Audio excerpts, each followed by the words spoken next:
A couple went for a cruise tour to enjoy their private honeymoon while leaving their children at home. Unfortunately, the cruise ship was sinking due to catastrophic weather condition.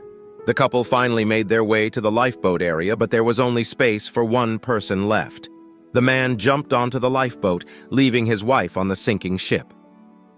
The wife stood on the sinking ship and shouted to her husband, saying, The teacher paused the above story and asked her students in the classroom, "Let us guess.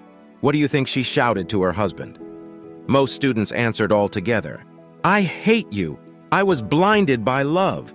The teacher noticed that there was a student who sat quietly and asked him. The student answered, "Teacher, I believe she would have shouted, 'Take care of our children.'" The teacher was shocked and asked, "Have you heard this story before?"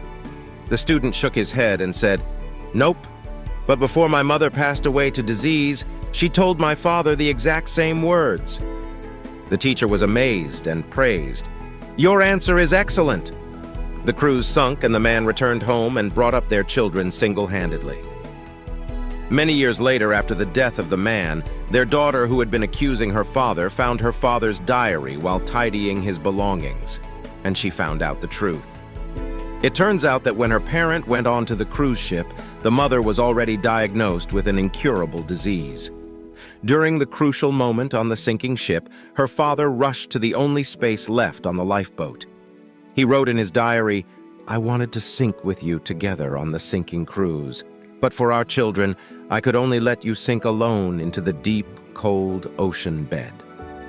The daughter burst into tears after reading this diary. The teacher finished the story and the whole class went silent.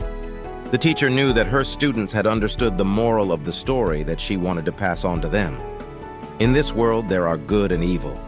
Sometimes the situation could be very complicated and indistinguishable of good and bad. So we must not jump to conclusion easily and look at the surface only. We must not make hasty decision or assumption without any attempt of investigation or using our critical thinking. We must not judge others without understanding them first. We shouldn't judge a book by its cover. Moral lesson. For those who usually pay the dinner bill, it is not because they are rich, but they treasure friendship more than money.